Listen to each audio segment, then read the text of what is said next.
Hi friends, எல்லாருக்கும் வணக்கம். இந்த வீடியோவில் நம்ம என்ன பார்க்க போகிறோம் அப்படின்னா, ஒரு ப்ளவுஸினுடைய ஃப்ரண்ட் போர்ஷனில் வந்து எல்லாருக்கும் நிறையா டவுட் இருக்குது. அதை எப்படி வந்து நம்ம கட் பண்ணணும், எப்படி மார்க் பண்ணணும் அப்படிங்கிறத பார்க்கலாம். அதாவது ஃப்ரண்ட் போர்ஷன் அப்படிங்கும்போது பேக் எல்லாம் கூட நம்ம மேக்ஸிமம் பேருக்கு ஒரே மாதிரி நம்ம கட் பண்ணிடுறோம். அதாவது உயரம், செஸ்ட் ரவுண்டு, ஷோல்டர், லென்த்து இதையெல்லாம் வச்சுட்டு நம்ம கரெக்டாக கட் பண்ணிடுறோம். பட் ஃப்ரண்ட் போர்ஷன் அப்படின்னு வரும்போது எல்லாருக்குமே வர டவுட் என்ன அப்படின்னா, ஒவ்வொருத்தருக்கும் ஒவ்வொரு மாதிரியான கப் ஷேப் இருக்கு. அந்த கப் ஷேப்புக்கு தகுந்த மாதிரி அவங்களுக்கு ஃப்ரண்ட் போர்ஷன் கொடுக்கணும். அப்படி கொடுக்குற அந்த ஃப்ரண்ட் போர்ஷன் வந்து அவங்களுக்கு பிடிச்ச மாதிரியும் இருக்கணும் அப்படின்னா, அப்போ அதுக்கு என்னென்ன விஷயங்கள் வந்து நம்ம கரெக்ட் பண்ணணும் அப்படிங்கிறத நம்ம பார்க்கலாம். அதாவது ஃப்ரண்ட் போர்ஷன் பொறுத்த வரைக்கும் ஓவரால் நம்ம எப்படி மார்க் பண்ணுவோம் அப்படிங்கிறத ஃபர்ஸ்ட் தெரிஞ்சுக்கோங்க. அதுக்கப்புறம் அதில் என்ன அட்ஜஸ்ட்மெண்ட் நம்ம பண்ணணும் அப்படிங்கிறத நம்ம பார்த்துக்கலாம்.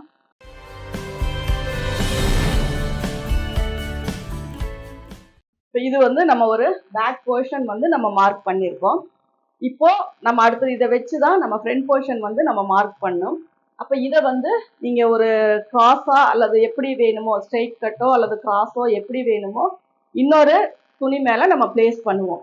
இந்த துணியை எந்த அளவுக்கு நம்ம, அதாவது பேக் போர்ஷனை எந்த அளவுக்கு நம்ம கிராஸ் பண்ணி வைக்கிறோமோ அதுதான் நமக்கு வந்து கிராஸ் கட்டிங். அப்போ அந்த கிராஸ் கட்டிங் நம்ம வைக்கும்போது இது என்ன ஷேப்பில் வேணாலும் நீங்கள் வச்சுக்கலாம். இதை பற்றி நிறைய வீடியோஸ் நான் போட்டிருக்கேன். என்னுடைய வீடியோஸ் எல்லாமே நீங்கள் பார்த்துட்டு ட்ரினிட்டி ஸ்டுடியோ ஈரோடு ட்ரினிட்டின்னு போட்டுட்டு உங்களுக்கு என்ன டவுட், நெக் அப்படின்னா நெக்கினுடைய சந்தேகங்கள் எல்லாம் வரும். ஃப்ரண்ட் போர்ஷன் அப்படின்னா ஃப்ரண்ட் போர்ஷனை பற்றின எல்லா வீடியோஸுமே வரும். அதனால சப்போஸ் இதுலேயும் உங்களுக்கு புரியலைன்னா அந்த வீடியோஸ் எடுத்து நீங்கள் பார்த்தீங்கன்னாலும் உங்களுக்கு வந்து ஈஸியாக புரியும். இப்போ இது வந்து நான் மார்க் பண்ணிட்டேன். இது வந்து ஒரு பேக் போர்ஷன். இப்போ இதை வந்து நம்ம ஒரு ஃப்ரண்ட்ல ஒரு கிளாத்ல வந்து நம்ம பிளேஸ் பண்ணிட்டோம். பண்ணினதுக்கு அப்புறம் நம்ம ஒரு கப் ஷேப் வந்து பெரிய சைஸா இருக்கு, அதாவது ஹெவி பஸ்ட் அவங்களுக்கு அப்படின்னா, இப்போ இது வந்து ஒரு 36 34 அப்படின்னா 38 4 இன்ச் ஆட் பண்ணா 38 வரும். இதை நம்ம 4ஆ பிரிக்கும் போது 9.5 வந்து நமக்கு இங்க இருந்து இங்க நம்ம வச்சிருக்கோம், இல்லைன்னா இங்க இருந்து இங்க நம்ம வச்சிருக்கோம். இப்போ இதுக்கு வந்து பஸ்ட் பாத்தீங்கன்னா ஒரு 44 வருதுன்னு வச்சுக்கோங்க. அதாவது ஹெவி பஸ்ட் 34 பஸ்ட் மட்டும் பார்த்தீங்க அப்படின்னா ஒரு 44 ஹெவி பஸ்டா இருக்கு அப்படின்னா நம்ம இங்க இருந்து இந்த ½ இன்ச்சை வந்து விட்டுருங்க. விட்டுட்டு இங்க இருந்து நம்ம 11 இன்ச்சஸ்க்கு ஒரு பாயிண்ட் வந்து வைக்கணும். அப்போ இதை நம்ம 4ஆ பிரிச்சுக்கிறோம். அப்போ 11 இன்ச்சஸ் வருது. இதை நம்ம 2ஆ பிரிக்கும் போது 5.5 வரும். புரியுதுங்களா? இப்போ வந்து 34, அதை வந்து நம்ம 4 இன்ச்சு ஈசலவன் சேர்த்தும் போது 38, அதை நம்ம பிரிக்கும் போது 9.5 இன்ச்சு. இப்போ மார்பு சுற்றளவு பார்த்தீங்க அப்படின்னா 9.5 இன்ச்சு தான் வருது. ஆனால் பஸ்ட் பார்த்தீங்கன்னா பெருசா இருக்கு, 44 இன்ச்சு வருது. அப்போ 44 வந்து நம்ம 4ஆ பிரிக்கும் போது 11 இன்ச்சு வருது. அப்போ இந்த 11 இன்ச்சு வந்து நம்ம இங்கே மார்க் பண்ணியிருக்கோம். இந்த 5.5 இன்ச் அப்படிங்கிறது இங்க இருந்து இங்க வருது.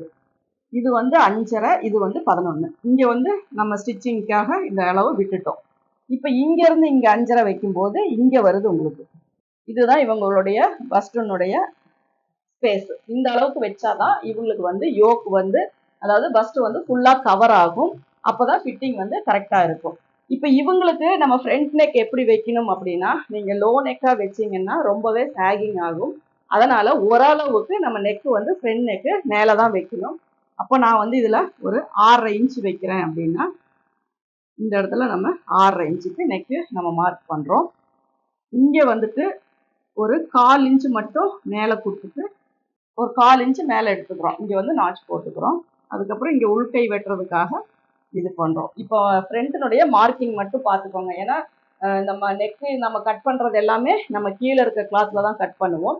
இப்போ மார்க்கிங் அப்படிங்கும்போது இங்க நீங்க போடுற மார்க்கிங் வந்து கீழே இருக்க லேயர்ல தான் உங்களுக்கு தெரியணும். அதாவது இங்க சைட்ல வைக்கிறது, இங்க வைக்கிற மார்க்கிங் எல்லாமே நீங்க கீழே கிராஸா போட்டிருக்க அந்த லேயர்ல, அதாவது ஃப்ரண்ட் போர்ஷன்ல தான் நீங்க மார்க் பண்ணணும். இப்போ இங்க 5.5 அப்படிங்கும்போது இங்க 5.5 வருது. இப்போ இந்த இடம் வந்து சப்போஸ் அவங்களுக்கு பர்ஃபெக்டான ஒரு கப் ஷேப் அப்படின்னா இந்த இடம் கேப் வந்து அவங்களுக்கு வரும்.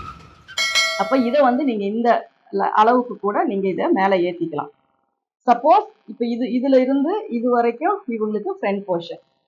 சப்போஸ் அவங்களுக்கு வந்து இங்க வச்சா கப்பு வெட்டுற மாதிரி இருக்கு அப்படின்னா இங்க இறக்கிக்கலாம். அப்ப இங்க இருந்து நீங்க என்ன அளவு கொடுக்குறீங்கன்னா ஒரு 2 இன்ச்சு கொடுத்துக்கோங்க அல்லது 1.5 இன்ச்சு கொடுத்துக்கோங்க. அப்புறம் இங்க என்ன அப்படின்னா 2.5 இன்ச்சு மட்டும் பட்டிக்கு உயரம் கொடுத்துக்கோங்க. இங்க இருந்து இங்க 1.5 இன்ச்சுக்கு நீங்க கொடுத்துக்கோங்க. அப்ப இங்க இருந்து நம்ம போடுற லைனையும் இதையும் நீங்க மேட்ச் பண்ணிக்கோங்க. அப்ப பாத்தீங்கன்னா உங்களுக்கு இந்த கப் ஷேப் பார்க்கும் போதே ஸ்பேஸ் அதிகமா தெரியுதுங்களா? அதனால இப்ப பேக் வந்து நமக்கு சின்ன பாடி ஷேப் தான். ஃப்ரண்ட் பாத்தீங்க அப்படின்னா துணி நிறைய இருக்கு. அப்ப இதுக்கு தகுந்த மாதிரி நம்ம யோக் வந்து சின்னதா தான் வரும். இதை நம்ம கட் பண்ணா போதும். இப்ப இங்க 5.5 வரும்போது இதை வந்து ஒரு கிட்டத்தட்ட ஒரு 4.5 வரைக்குமே நீங்க வந்துட்டு இப்ப இங்க கொடுக்குற அளவு பாத்தீங்கன்னா 3.5 இன்ச்சு நீங்க கொடுக்கலாம். இந்த கேப் வந்து 3.5 இன்ச்சு. இங்க வந்து இந்த கழுத்தினுடைய அகலம் இங்க எவ்வளவு வருதோ அந்த அளவு இங்க 3 இன்ச்சு கொடுத்துக்கோங்க. இங்க வந்து 3.5 இன்ச்சு இதுக்குள்ள. இதுக்கு கீழே நீங்க இப்படி ஸ்லாண்டிங் பண்ணிக்கோங்க. இது வந்து நமக்கு வந்து இந்த கோன் மாதிரி வர்றது வந்து நம்ம டாட் பிடிச்சோன்னா உள்ள மடிச்சிருவோம். அதனால அது வந்து நமக்கு வந்து ஒரு ஷேப்புக்காக தானே ஒழிய அதுல பர்பஸா எந்த ஒரு இதுவுமே கிடையாது. ஆனா இங்க வந்து நீங்க இந்த ஸ்லாண்டிங் வரும்போது இதை வச்சு நீங்க டாட் பிடிக்கணும். இங்க வந்துட்டு டிஸ்டன்ஸ் அதிகமா வேணும்னா ஒரு 1.5 இன்ச்சு விட்டுக்கோங்க. இங்க இருந்து இதுக்கு இங்க இருந்து இங்க. சப்போஸ் 4th டாட் வேணும்னாலும் நீங்க பிடிச்சிக்கலாம். இப்போ இங்க 1/2 இன்ச்சு விட்டுட்டு 11.5 இன்ச்சு வருது. 11.5ல பாதி இங்க, அதே மாதிரி பாதி இங்க. இந்த உயரம் மட்டும் நீங்க கரெக்டா பார்த்துக்கோங்க. இங்க வச்சு கப் ஷேப் கட் ஆகுது அப்படின்னா இதை நீங்க இறக்கி இப்படி கொண்டு வந்துருங்க. அப்ப இன்னும் உங்களுக்கு இந்த இடத்துல ஸ்பேஸ் கிடைக்கும். சப்போஸ் இது எல்லாமே இல்லை, அவங்களுக்கு நார்மலான கப் ஷேப் தான், இப்போ 38 தான் அப்படின்னா 34 தான் அப்படின்னா நீங்க போடும்போது இந்த ஷேப் வந்து இந்த மாதிரி தான் வரும். இப்போ இந்த கப் ஷேப்பினுடைய ஷேப் பார்த்தீங்கன்னா இது ஃப்ரண்ட் லைனை எடுத்துட்டோம் அப்படின்னா இது எல்லாமே ஃபர்ஸ்ட் தான். ஆனால் நார்மல் பாடி ஷேப் அப்படின்னா இந்த மாதிரி தான் வரும். அப்போ இதில் உங்களுக்கு வித்தியாசம் புரியும். அதாவது கப் ஷேப் பெருசு இருந்தால் நம்ம எப்படி பண்ணணும், கப் ஷேப் சின்னதாக இருந்தால் என்ன பண்ணணும். சின்னதாக இருக்கும்போது நம்ம இங்கேயே 9.5 வச்சுக்கிறோம், இங்கே 4.25 கொடுத்துக்கிறோம், இங்கே கொடுத்துக்கிறோம், இங்கே 2.25 அல்லது 3. இந்த கழுத்தினுடைய அகலம் அதாவது செஸ்ட் ரவுண்டு 12 பிரிச்சுக்கிட்டோம் அப்படின்னா என்ன வருதோ அதுதான் கழுத்தினுடைய அளவும் இங்கே நம்ம கொடுக்குற அளவும். இது ரெண்டுமே ஓரளவுக்கு ஈவனாக இருந்தாவே ஓரளவுக்கு ஃபிட்டிங் நமக்கு கரெக்டாக வந்துடும். பாயிண்ட்டும் நகராமல் இருக்கும். கொஞ்சம் இப்போ இது 2.5 வச்சிட்டிங்கன்னா இங்கே முன்னாடி வந்துடும் டாட்டு. இதுவே 3.5 வச்சிட்டிங்கன்னா இங்கே அவுட்டரில் போயிடணும். நமக்கு இந்த மிட் பாயிண்டை சுற்றி தான் நமக்கு வந்து கப் ஷேப் வரணும். அதுக்காக தான் இந்த கால்குலேஷனுமே நம்ம வைக்கிறோம். இப்போ இந்த அளவு பெரிய கப் ஷேப்பு, பாடி ஷேப் ஒன்று தான். இது பார்த்தீங்க அப்படின்னா நார்மல் கப் ஷேப்பு. இது ரெண்டுக்கும் உள்ள வித்தியாசம் என்ன அப்படின்னா உங்களுக்கு ஈஸியாக புரிஞ்சிருக்கும்னு நினைக்கிறேன். எப்பவுமே நமக்கு என்ன மெஷர்மெண்ட் இருக்குதோ அதை வச்சு நீங்கள் கால்குலேஷன் போட்டு நீங்கள் ஸ்டிச் பண்ணிட்டீங்க அப்படின்னாவே அந்த கப் ஷேப் அவங்களுக்கு கரெக்டாக தான் வரும். அப்போ இதை வந்து நீங்கள் ஸ்ட்ரைட்டாக போட்டாலும் போட்டுக்கலாம், கிராஸில் போட்டாலும் போட்டுக்கலாம். இப்போ இந்த ஃப்ரண்ட் போர்ஷனுக்கான டவுட் உங்களுக்கு கிளியராக இருக்கும்னு நினைக்கிறேன். உங்களுக்கு அப்படி கிளியர் ஆகியிருந்தா கமெண்ட்ஸில் சொல்லுங்கள். இந்த வீடியோ உங்களுக்கு பிடிச்சிருந்தா லைக் பண்ணுங்கள், ஷேர் பண்ணுங்கள். Thank you viewers.